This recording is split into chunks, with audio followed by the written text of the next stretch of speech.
to the Monarchs Friday Focus. Joined again by David Howard. David, another comprehensive victory for the Stagsbar Monarchs, this time 65-25 against a, before the match, dangerous looking visit in Workington Comets. Yeah, no, we're looking at the last 3 or 4 fixtures thinking it's going to be tight, and we just blew them away tonight, absolutely blew them away. Yep, so as per normal, we'll look back on tonight's result, we'll have a wee preview, we head to Workington on Saturday night. So joining us on the show was Edinburgh's William Lawson, Workington's Nicolai Klindt, and we'll see Race of the Night, which this time was Heat 11, an unbelievable ride by Eric Riss. That's all to come. So, we mentioned there, David, on the run-up, Workington, they came here in the Championship Shield, the League Cup trophy, whatever they're calling that these days, back at the beginning of June. Went away victors, 6 of the 7 riders won a heat last night, flying high in the league. A tough match was expected tonight. 4 heats in, we're 20-40 up, and it's easy street. Sorry, 24 up, 24 up, but as you say, if you look at the scores it's been so far, Workington have got to be one of the favourites up there for the league, but we're blown away tonight. I know that they've had a disastrous weekend last weekend with the rain-offs and Dan Bewley obviously getting injured, which maybe that's scunnered them a wee bit and why they've not been quite there tonight, but yeah, they've come here tonight and they've gone home with absolutely nothing to show for themselves. And I think it's, over the last couple of weeks we've started the show by looking at the opponents and wondering why they've struggled. I think tonight we've actually just got to take our hats off. What a performance that was by the Monarchs. I mean, going into Heat 15, there was a potential 5 maximums for the Monarchs tonight. As it was, Nicolai Klindt, we'll speak to him later on, made a lightning gate in Heat 15 and Ricky and Victor couldn't get past. But still, Eric, 12 points out of 12. Richie, 12 points out of 12. Joel, 10 plus 2, 9 plus 3 out of 12. His first maximum in British Speedway. Absolute powerhouse performance. We'll speak to Will Lawson as well. A paid win in Heat 2. Every one of the Monarchs, a win or paid for a win. And that was a Monarchs victory tonight. It wasn't a Comets defeat or anything. As you say, you talk about Willie's scores. When it's the race he needed to score points in, paid win. Joel, first maximum, as you say. The Victor and Ricky are a wee bit unlucky in Heat 15. Heat 15 is the first time Workington's actually taken a checker flag. Monarchs just everywhere, we're all over them. And Joel been delighted with his first maximum in British Speedway. I mean, we're up in hospitality, we spoke to Scott Wilson when he was up interviewing. Joel told Scott before the meeting this was his first maximum in his British career tonight, and that's what happened. And it's been coming, and he deserves it. It was in the programme as well, he's talking about the fact that's the next step he's got to take, and he's taken that big time tonight. And even you talk about Ricky and Eric, apart from Heat 15, the 1 or 2 times they were behind, they cut through them like a knife through butter to make sure there was no chance for them. And the man we've mentioned, he's almost the forgotten man in this team, and how is he when he's regards the most exciting? Again, another paid 9 performance in the main body team for Josh. Yeah, excellent again. And when got that gate force, just flew around there. Just one blip, but he's still young, still learning. I take paid 12 from Josh every week. And that's it. So we spoke about Will Lawson also. He got that one Heat in. Every race he was in, what was a good race? He was in front, he was behind, he was front, and we caught up with Willie after the meeting, and this is what I had to say. So joined here by Will Lawson. Willie, a wee bit sharper there tonight. How'd you enjoy that? Yeah, I felt it went alright. Had a good 5-1 in Heat 2, so gives the team a good kick start. Done my bit, and no, I enjoyed it. Threw away a couple of stupid points, but feel a lot sharper anyway. You mentioned that, I mean, almost every one of your races you were right in the thick yet. There was a couple, I think the one with Mason, you passed and repassed, even Heat 14 where, was it Rennie back, you managed to get your nose in front and then you just got back in. Was it just a case of the way the track was, you couldn't quite keep it down on that white line? Or? Yeah, on my second one I tried going wider, I thought it'd be quicker, then I went backwards, and I changed again from my last ride and just a little bit too flat, but tried a few things in the second half, so a few more laps under me. Got to be happy with the starts again, especially that one in Heat 2. Obviously you did well to pass Rennie again after he got back round you, but you pretty much every one of your races you were with him going into the first bend, and a track like Armadale with the experience you've got, that's half the battle. Yeah, that's it, and starting has gotten a lot better since I first started riding again, and I just need to keep at it, keep on top of the bikes and hopefully score more points. And then from a team point of view, another absolute powerhouse performance. I mean, Workington flying high, a lot of people's tips to win the league, and 65-25 they go down the road with hiding. Yeah, that's it. I mean, they won at the start of the year, so I was expecting a tough meeting, but no, the team's flying, especially getting Richie in the team, and it takes the pressure off me a little bit as well. So, but no, they're all great to work with, and they'll help out in the pits and make sure everybody's in the right gear and stuff. So, good team. And that's what 3 weeks now, 4 weeks now you've been back. Are you enjoying it? Are you glad you've jumped back on the bike and put yourself back to this level? I'm glad. I wasn't meant to be racing this year, but the chance was there, so just take it, see how we get on. But no, I'm enjoying it, and I'm determined to win, so it's still there anyway. So just get a little bit sharper and just keep improving every week. And then on to Workington tomorrow night. When was the last time you rode there? Was it back in 2010, or have you had any second halves there since? Maybe 2010, but I've been to Berwick and stuff. It's kind of similar anyway, but it's kind of a bit gate and go. But it'll be a different engine I'm using tomorrow, so we'll see when we get there anyway and see what happens. And you mentioned a new engine for you. Are you happy enough that you're set up with enough equipment and you're equipped for this level? Yeah, I've got 2 bikes up and running and all the gear I need, so just a case of getting the setup right here. I've just been doing a little bit of power, so just a case of getting the set up, like. And then G'd up for a big end of the season. Hopefully the playoffs and at the very least a cup semi-final still to come, probably against the Comets. Yeah, we've got a home meeting against Berwick and Lakeside, so that should get me going in time for the players, which I definitely think we're going to make it. So. Perfect. Well, thanks again for talking to us and well done tonight. All right, cheers. So while we're there, getting sharper by the week, getting dialed in here, seems to be well equipped, 2 full bikes, ready to go for Workington tomorrow night. Definitely. If that's I'm not saying the weak point, but the weakest point of the team, a lot of teams would take that. Yeah, you got to be honest, he is our weakest link at the moment, but he's improving. Yeah. There's only his 3rd, 4th meeting back, and he's challenging up with Rennie back. Yeah. He's a top rider, exactly. and Willie's actually beating him well. And then his second was at Campton. He passed Campton, and Campton got him, and then again in Heat 14 he passed back. And dare I say it, a couple of wee lower scores isn't too bad for that average for 2019 as well. Well, let's worry about that next year. Let's worry about the playoffs for now. I mean, the Monarchs, we mentioned that they were absolutely powerful from start to finish. Almost for the second bend of Heat 1, you thought, right, these guys are up for it. Track was grippy again. We all love that. If we flip that over to the other side and take it to a Workington point of view, we're going to get a wee bit of reputation as a good cop, bad cop here, Dave Every. If I'd have travelled up here as a Workington fan tonight, I'd be going home livid. Yeah. I find it difficult to argue with you this week. I mean, Workington fans have got absolutely nothing really to look at. And it's not even Klindt winning Heat 15. It's really small. And for me, it's not even the score. Scores like that happen in Speedway. We've all been on the end of 60 odd, 20 odds as an away fan. We've been on the end of a few high 50s, if not 60s. Home fans, I'm sure. Of course. 30 years myself, and I know what you are as a fan. At least the same, I'll guess. At least. But there was. The riders in 4th place. I've given up even before the start of the last lap. Exactly. I'm not going to sit here and put anyone on anyone's car. This is a team that's riding high. They've not had this is a purest result of the season. Yeah, of course. But for me, if I'd have travelled up to Workington, paid my, whatever it is in the gate, or paid for my ticket online, and watched the likes of Rennie back, Ty Proctor, I'm going to say it. Give up before the end of the races. You'd be going on unhappy. But was that just a case of the fact is they were so well beaten that they thought, okay, well, what else have we got? We might as well. You've got to look at the positive side and say, Monarchs were so dominant in 1st and 2nd bend. They were nowhere near. Sometimes when it's teams come here and it's good for racing. Yeah. If their visiting team gets out the gate first, then you've got Eric or Ricky going to come and battle, or Josh come and battle the win. Tonight they weren't even close to us in the 1st and 2nd bend, which meant they were nowhere come the end of the race. Yeah. That's right, and even 90% of the races where they were, by the time they went into the second lap, the Monarchs had diced past them. One man that did get that one heat win for Workington, as you mentioned, was their number 1 Nicolai Klindt, albeit it took till Heat 15 to get there. And Ed Bradley caught up with Nicolai after the match in the pits. Nicolai, a tough night for the Comets tonight. Can you put your finger on what went wrong tonight? Edinburgh is just much better than us. I think there's 2 factors to it. Obviously, it's not a whole different team, but you're a lot stronger in depth compared to last time. Even though it's only 2 riders, but it's still Richie and Victor, and it's really, really good riders, especially here. And then the second thing is the track.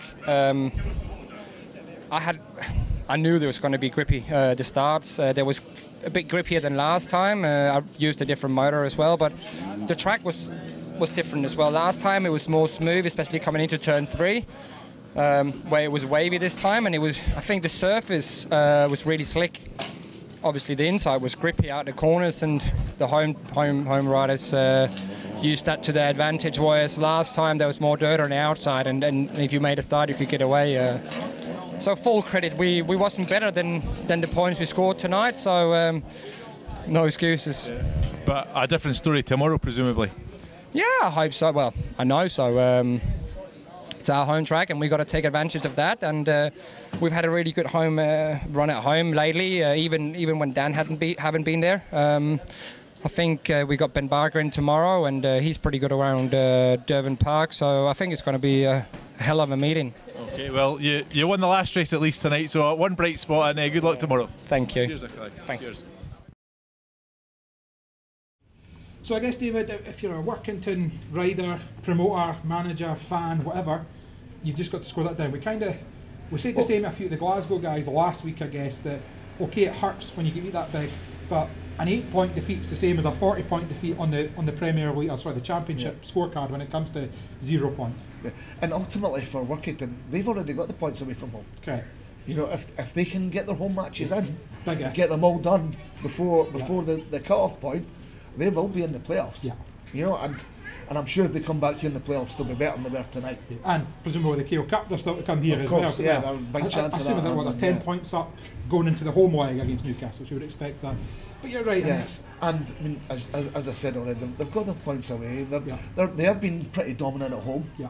We'll go tomorrow and we'll find out how dominant they are, and it's up to them. And they need to pick themselves up, and they need to get the meetings in and get the points, because I've not looked at the fixtures. I don't know if you have, but I mean, are the fixtures planned then? I mean, the cut-off 2 weeks tonight. We record this obviously on Friday night after the meeting. 2 weeks tonight to the cut-off, and I believe they've got 5 home fixtures. So they've got tomorrow, and then they've got 4 more meetings to finish in 13 days. I'm not aware that obviously the 2 meetings were rained off last Saturday, Sunday. And I'm not aware of either of those being rearranged yet. I thought maybe they might try to sneak in a double header tomorrow, but obviously that's not happening. But that could be a big if for them. If we go there tomorrow night and win tomorrow, suddenly they do need to fill in these fixtures if they want to make the playoffs. And it's a big ask for Workington. And it would be a crying shame if they were to miss out on the playoffs due to not getting the fixtures in. Questions would need to be asked. That's a conversation for a different day. Yeah. You mentioned they were on. They've been the best team the first half of the season. Oh yeah. And you mentioned they were on. The Monarchs were dominant tonight. That's not to say there wasn't some good speedway though. You mentioned Ricky Wells and his pass on Nicolai Klindt, although him and Nicolai are really good mates, so Nicolai would enjoyed getting his revenge there. I was going to say, if you keep a following either of the two of them on Twitter, it's always good fun. Alan, as he calls Nicolai, I'm not quite sure where that came from, although Ricky will probably be a wee bit upset to get beat with his twin sister, his mum and his auntie, or the family sitting up in hospitality there. I'm sure he's not complaining. Paid 14 again, a big win, and he's going to Workington, where he's been to his home track before. And again, so Ricky when he passed the country, but heat of the night, undoubtedly heat 11. Eric Riss on the parade truck afterwards, he described it as just doing his job. If that's him just doing his job, then he's doing it very, very well. Oh, of course, yeah, it is. As I said briefly earlier, sometimes when you're watching a rider that's so dominant at home, you want him to miss the start because you're going to get a good race. And Eric showed in this race how good he is around Armadale. Well, that's. I mean, I think I was standing next to you at one point, and it was when Ricky jumped to start. He says, "Oh, come on, Ref, put him on 50. Let's give him a go." But that heat 11, race of the night, could be up there for race of the season. We'll see that now.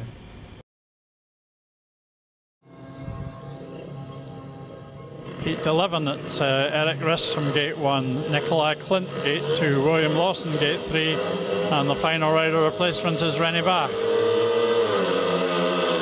Klint's lifted, but he's got there, and so is Bach.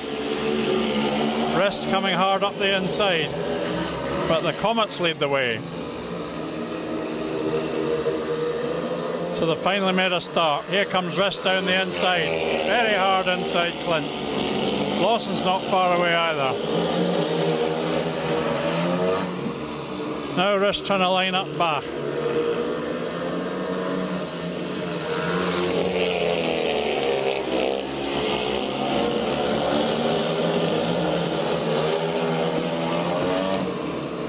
Riss on that inside line, pressing hard, very close. Bach still in front. First time tonight we've seen anything from Rennie Bach. Riss gets on that inside line again, and I think he's got it. He did get it on that last corner. Eric Riss using the inside line to advantage. Pips Rennie back. Well, we've had a good race at last. That was terrific. Rennie back leading that one all the way around, but the skipper of the... What a ride by Eric. Missed the gate. He thought he's not going to go there, but how he held it so tight onto that bend 3 and 4. On lap 3 and then again on lap 4 to take that win by, I mean, we were up on the second bend watching it so we couldn't see the angle, but it wasn't by, it couldn't have been by much more than a bike, half it obviously, but I'm looking forward to watching it back as well. I don't think it was that close, there was no doubt at all. Come on, I'm trying to pick this up here, David. No, I'm talking about how far he was ahead by then, but given how far he came from behind, you know, he's had to pass, who else was it Rennie back? You know, Nicolai Klindt was third in that race. And just brilliant. Absolutely. Yeah. And obviously we've spoken about it a little bit. So 65-25, another 3 points on the board, which from memory puts us right back into the, you know, as the league stands at the end of top 4 again, back at the top 4 we need to be. Huge match tomorrow night as we talk tonight when this goes out on Saturday morning down at Workington. And it's maybe easy to get ahead of yourself after a result like tonight. Even before tonight, I think there's a sniff. I think there's a chance of tomorrow. Obviously, we went down there earlier in the season. What was it?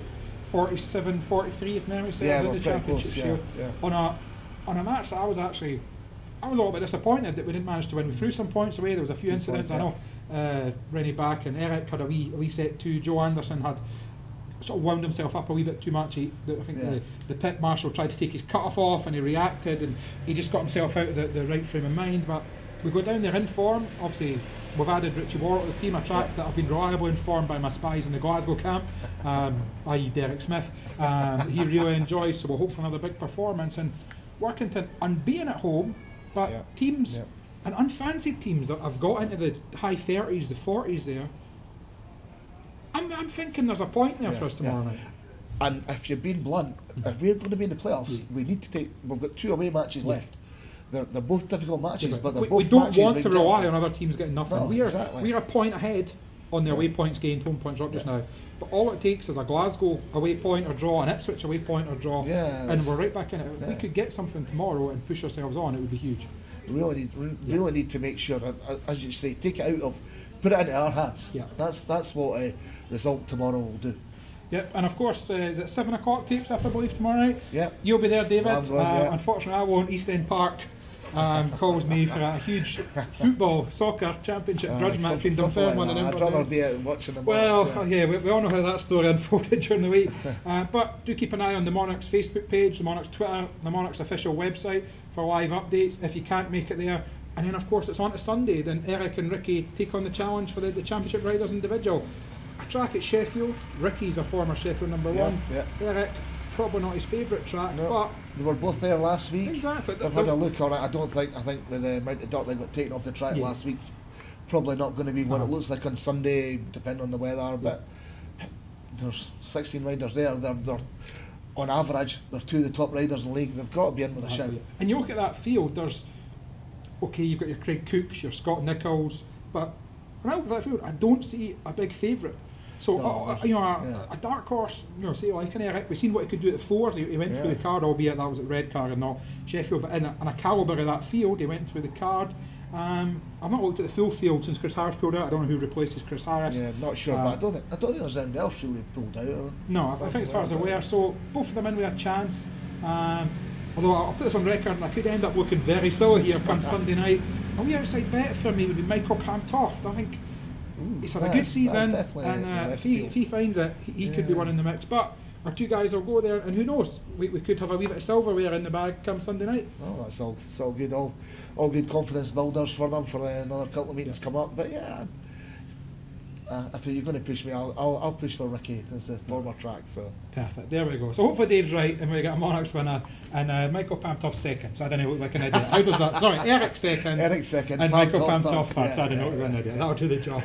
So David, that probably just about wraps up tonight. Another enjoyable night at Armadale. 65-25.